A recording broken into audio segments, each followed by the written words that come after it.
Nkwanirizaako yonna yonna gy'osinzira okuba ng'otuwuliriza tegeeza nti okola ky'amaanyi nnyo okwekumira ku Yugi Updates TV yonna gy'osinzira gwe mukwano gwange okuba nga weekumira ku Yugi Updates. Nkwagala nnyo era nkwebaza nnyo, nkwagaliza wiikendi ennungi.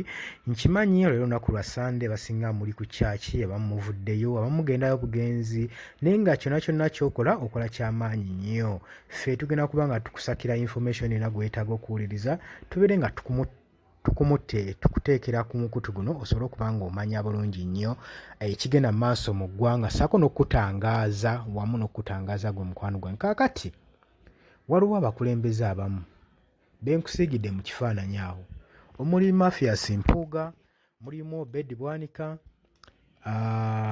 mulimu Speaker wa Parliament Anita Amongo. Simanyi oba gwe munnayuganda ebigenda mu maaso obiraba bulungi nnyo. Bano Mpuuga, Obed Bwanika ssaako ne banna abalala baayingira obukulembeze nga bamanyi bulungi nnyo ekintu kye bayingiriramu. Emirembe giri eri ng'ekibiina kya National Unity Platform tekinnajja, omuntu yayingiranga obukulembeze oba yagambanga ngenda kwesimbawo, naye ng'ensonga mu butuufu kwagaza okwesimbawo kuba nange nali njagaddeko okwesimbawo, naye ng'ensonga enjagala enneegombesa nga ndaba we bakulonda we bati oba ogenze kufuna bufunyi oba ogenze kuyoola. Kati be bamu bano abafuzi abayingira obukulembeze nga missoni yaabwe nga ne intensioni yaabwe nga n'ekigendererwa kyabwe kyekyo. Kati ate twabalabanga nga tubalonze kubanga Mpuuga amaze mu byobufuzi emyaka egiwera 3 ng'ali mu Parliament, kale tugambe 2.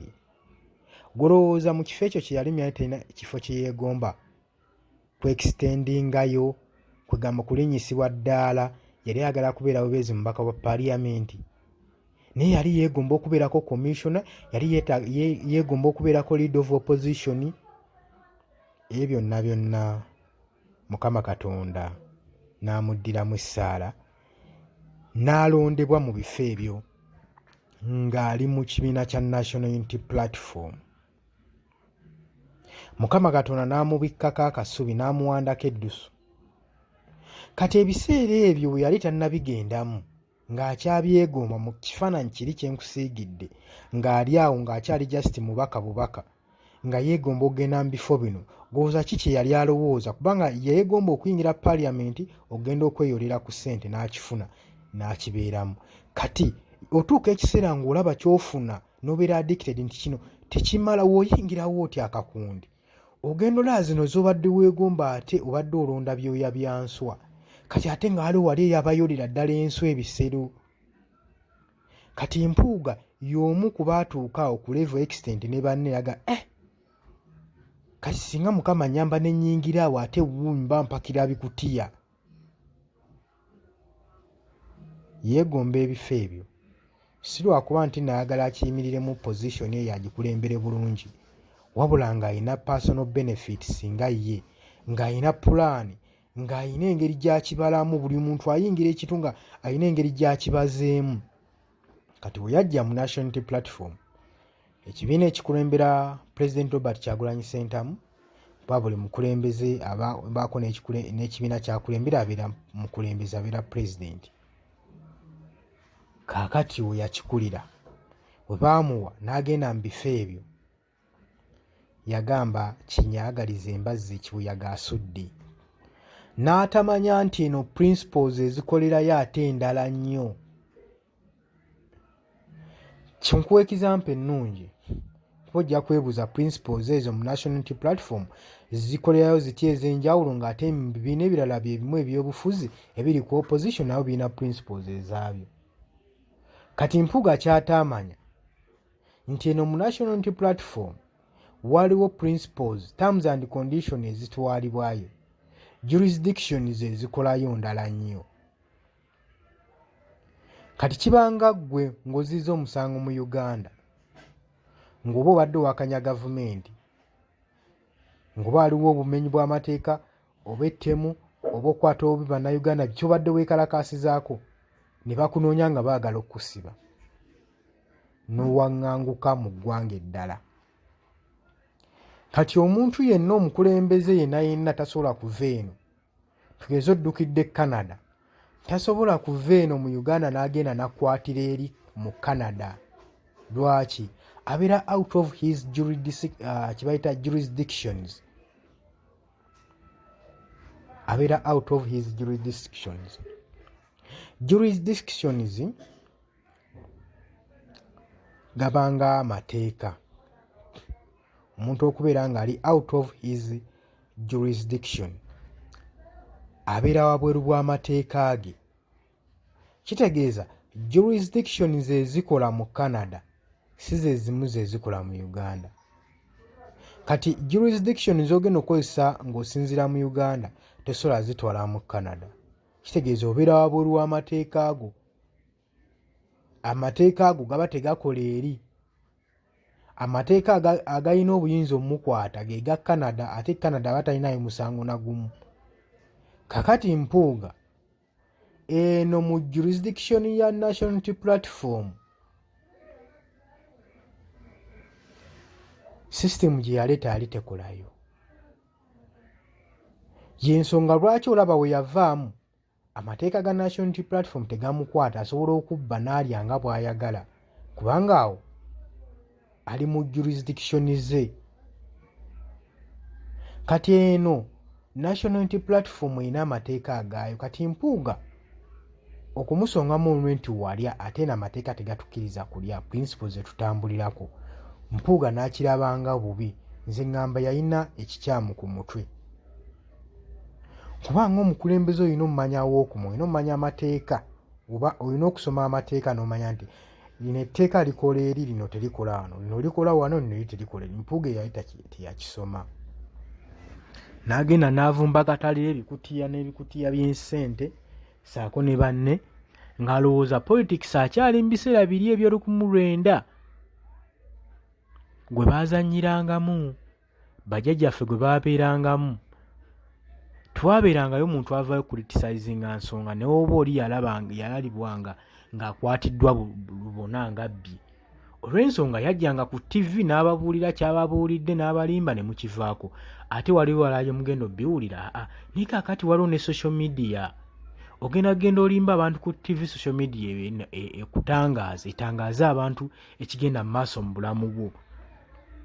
Abakulembeze baffe ekyo kye kibalemye otegeera.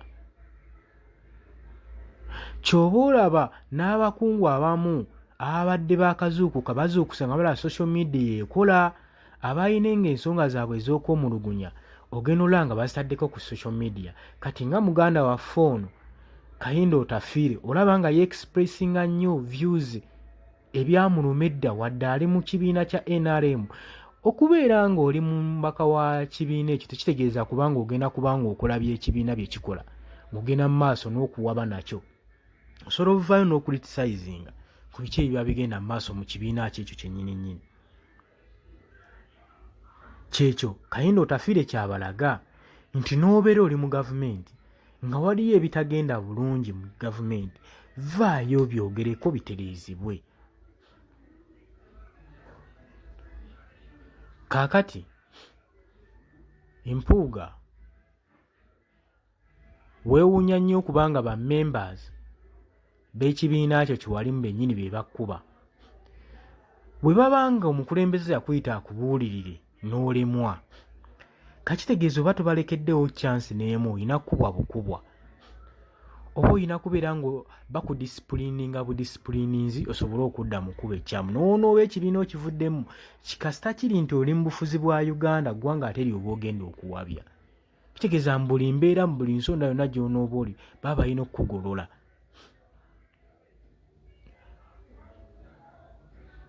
Naye ate kyewuunyisa okuba nga olaba sipiika Parliament yennyini nnyini yasekendinga bano okulaba nga abakuumira mu political table gye baliko, nga bo ba commissioners abaagabana akasiimo.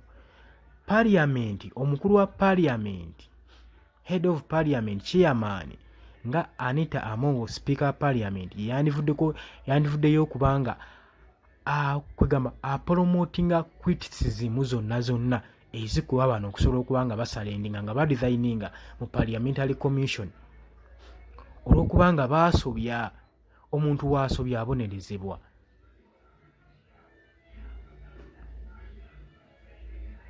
So ebintu ebimu bye mukola nga mulowooza bannayuganda tebabiraba, tebategeera bannayuganda babiraba bulungi era bategeera era baggula amaaso era batangaavu. Temukyayinza babuzaabuza. Kati mpulira baatandise okukolayo Thanksgiving. Obwo Thanksgiving byakolebwanga mu myaka giri eri, n'oyita abantu n'obawa emmere n'obajaga musajja atwaga olaba atukoledde ekijjulo mawuuno. Abantu tebakyali bukulya, abantu bali mu kutereeza ggwanga lyabwe lye mwasobya lye mwawabya. Wuyo n'omukulembeze aliyo nga batolaba nti eggwanga liwaba nkusaasidde. Obukulembeze bugenda atandika okuba nga bubuusabuusibwa nga bukubibwamu ebituli. Gwe yandibadde avaayo n'otangaaza ku bannayuganda biki ebikyamu ebigenda mu maaso eyo gye baakutuma bo gye batasobola kutuuka.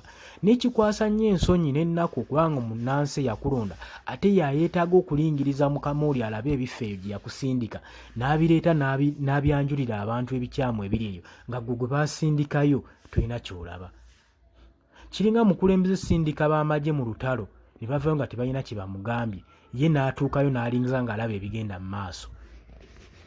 Ye omukulembeze n'aba ng'alaba ebigenda mu maaso. Naye nga ggwe tosobola kubanga kitegeeza waliwo ensonga gy'obikkirira, sinakiino oyinza okuba wasaze dda eddiiro, wagenze dda ku sayidi y'abali.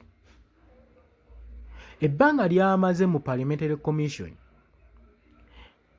bw'abanga mpuuga ne batalabangayo nsobi n'emu ng'ate abali eno emabega bazirengera, oba kale kaŋŋambe gwe yenna mmemba wa Parliament, obanga ebbanga ly'omaze mu Parliament tolabangamu nsobi n'emu, tonokulangayo nsobi n'ogiteeka mu maaso ku display bannayuganda bagimanye, kitegeeza oliko ekikyamu. Eiza wasala eddiiro oba ng'olina ensonga z'obikkirira ze weenyigiramu eyo mu Parliament. So mugende mu maaso n'okucekinga bammembers bamwe musindika mu Parliament, n'ekikulu towerabira ku subscribing.